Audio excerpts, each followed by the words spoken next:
Regina Celi,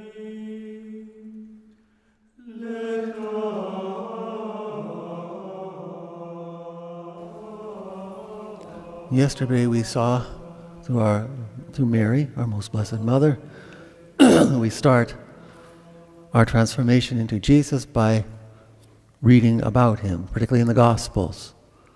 And we start again today from that very point, and we work our way through a direct contact with Jesus. We're going to see here how we have an actual direct talk with him. But we'll have to rush through it a little bit because of the lack of time, and there are 14 points we have to go through this time. But we'll try to go through all of them briefly, but it sums up in a very friendly, intimate conversation with Jesus, with Mary.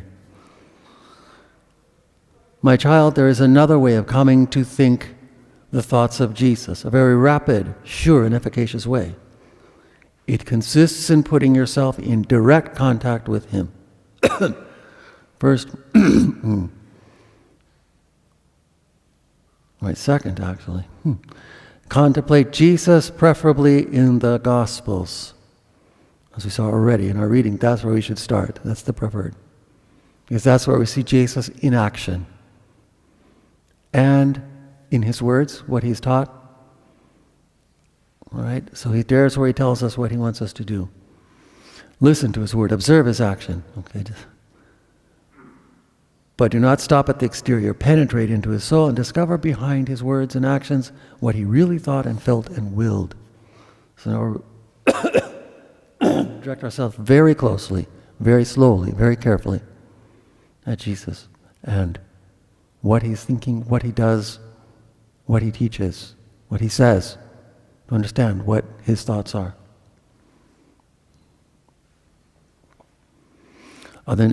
Still on number 2, a very key point here.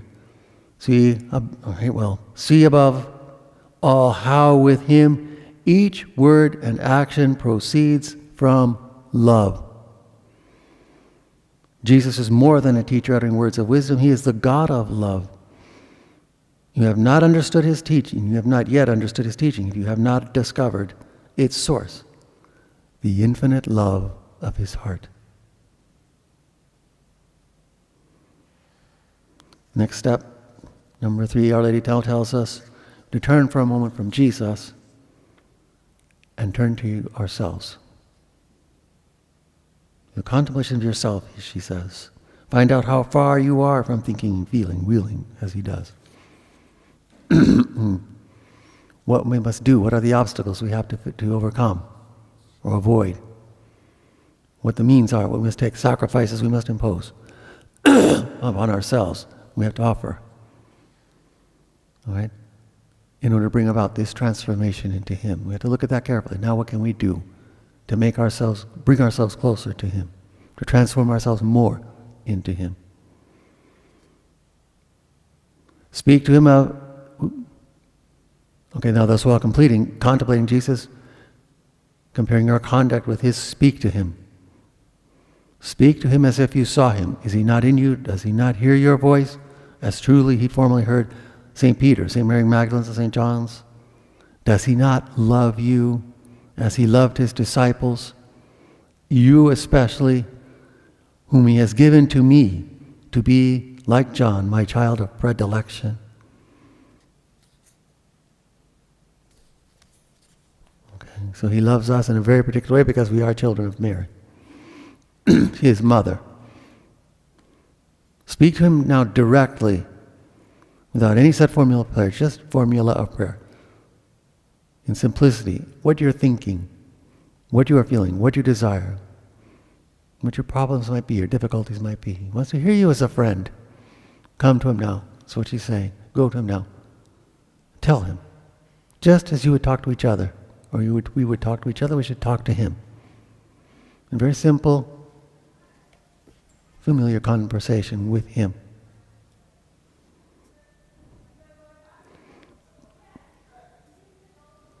Do not forget to unite yourself to me in these intimate, we have to unite with Our Lady. Do not forget to unite yourself to me in these intimate conversations to Jesus. You know I am always near you, and that to reach the Son you must go by way of the Mother. As you yourself will find out, you will be less recollected, less at ease, and less loving with him when you do not feel me near you. All the more difficult if we don't have Mary with us. We must go with her. She's there near us. Let's take her by the hand, as it were.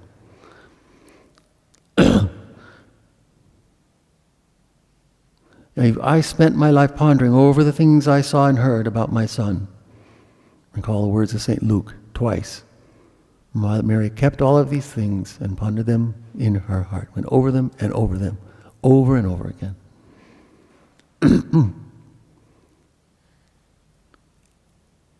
Any meditation you make on him will be but the repetition of the one I made centuries ago.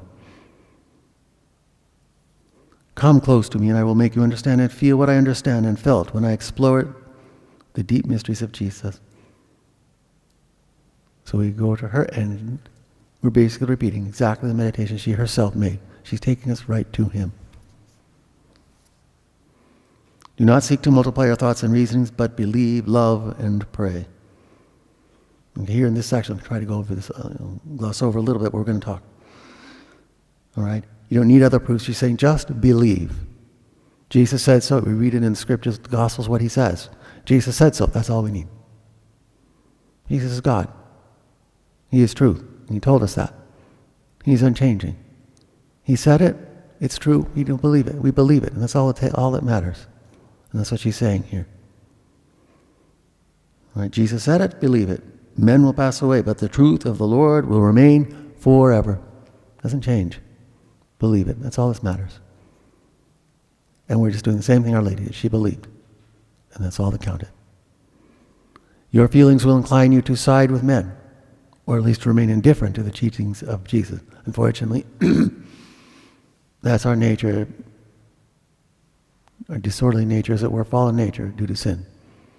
For us, we become weak alone. We're going to have a very difficult time doing.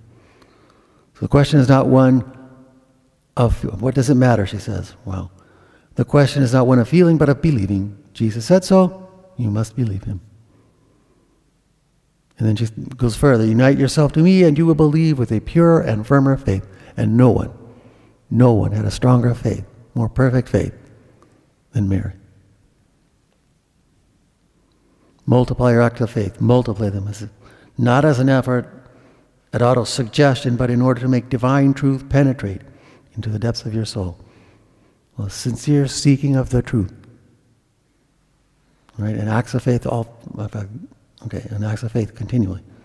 And to bring its practical consequences home to you clearly.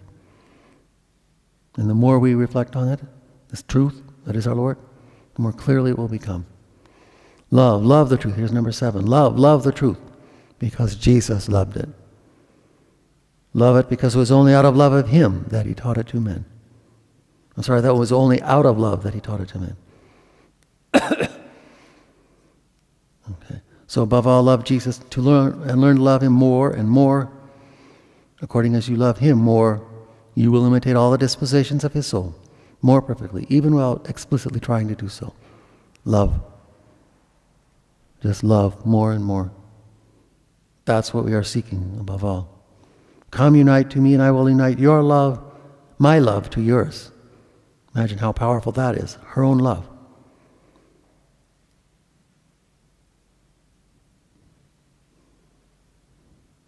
And together, we will love Jesus with a love incomparably pure and strong. 8, pray. Ask Jesus to come and help you learn belief.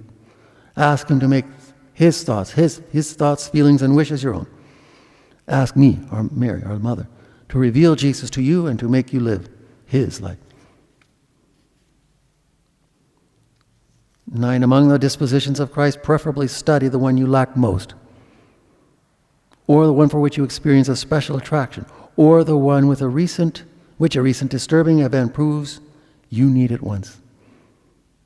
Something particular to reflect on, and how can we grow? How can we improve? How can we do better?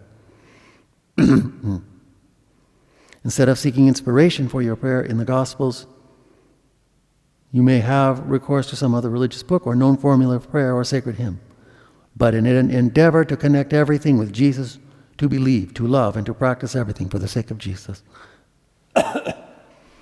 So the most important thing is to love for the sake of Jesus.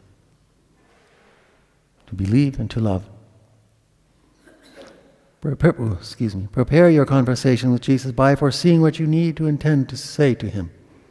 What you intend to say to him, and by endeavoring to be more composed. So, stopping, slowing down, getting recollected first, and say, here, this is what I need to talk about.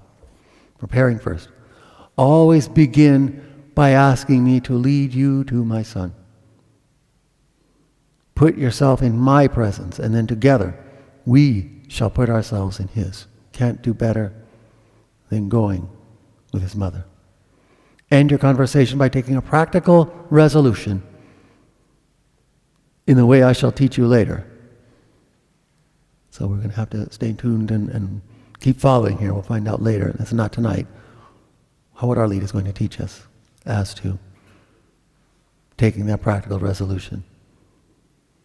From time to time throughout each day when going to and fro, or in the intervals between your different occupations, try to recall the thought which most impressed you in your conversation with Jesus and repeat acts of faith about it. And so you remind yourself of your conversation. What attracted me the most? What brings me closer to Jesus the most? And think about it periodically throughout the day. Do you now begin to understand the truth of what I was saying a few minutes ago about the importance of this practice for everyone who wants to learn to think the thoughts of Jesus? If so, you will understand that you should never, for any reason, omit this daily conversation with him. Here she goes in length now about this necessity of never omitting this practice. Every day, a little bit of time each day to make this meditation, this reflection. Okay, she's going to go even so far as that even if, she comes up, well, you don't omit it for any excuse or any pretexts. And she brings up several examples. All right, if I do that, then I won't be able to say my morning evening prayers. She says, no, rather cut those in half so that you do have time for that reflection. All right. Or because, well, I've already consecrated that to the reception of Holy Communion. Receive Holy Communion, but make your preparation of Thanksgiving by way of conversation with him. So if you're going to receive communion, good. Make a preparation. There's your preparation. Stop and think about our Lord first. Okay, this conversation that she's talking about to have. Do not omit it by objecting otherwise. Okay, you cannot do your spiritual reading. Make use of the reading as preparation for this. See, so she gives a way of using all of these different things, practices that we are always advised to engage in, but you can use them as preparation for this conversation. But never omit this conversation with Jesus. Okay? Well, listen to what she says here now. Do not omit it on account of the multiplicity of your occupations. The more occupations you have, the greater is your need of self-possession. And self-possession is best found in contact with God. So the busier we are, the more occupations we have, the more we have to do, the more we need this conversation with Jesus. So even that is not an excuse to omit it. Never omit it. The men who have done the most fruitful work are those who were most closely united to Jesus. And I often think of 3 examples in our own day and age for whom this is absolutely so very true. St. John Paul II, Blessed Teresa of Calcutta, and Mother Angelica was the same. They were in constant union with Jesus, and so thus they accomplished monumental things throughout their lives, even globally. Right? Far more, if you really stop to think about that, one human being alone could ever hope to even accomplish. But they did it. But it was precisely because they never omitted this conversation. They never lost that union with him. Always through him. Always. They were in constant union with him. Constant prayer. Deep prayer. Right? Do not omit it because you have been negligent or faithful, because you find yourself without thought or feeling. Who will cleanse you? Who will cure you? If not Jesus. So even if we're weak, doesn't matter. Come with me close to him.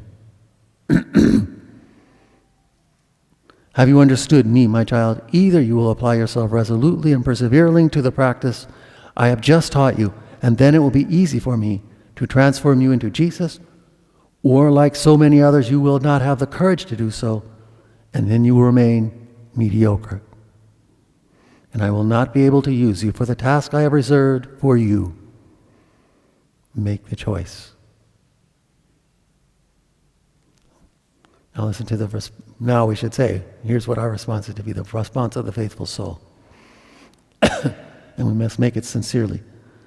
O my mother, I give you my word of honor that never, under any pretext whatsoever, will I omit my daily chat with you and Jesus. Under your guidance, I will apply myself constantly to study your Son. May God love you, and our most blessed Mother keep you always.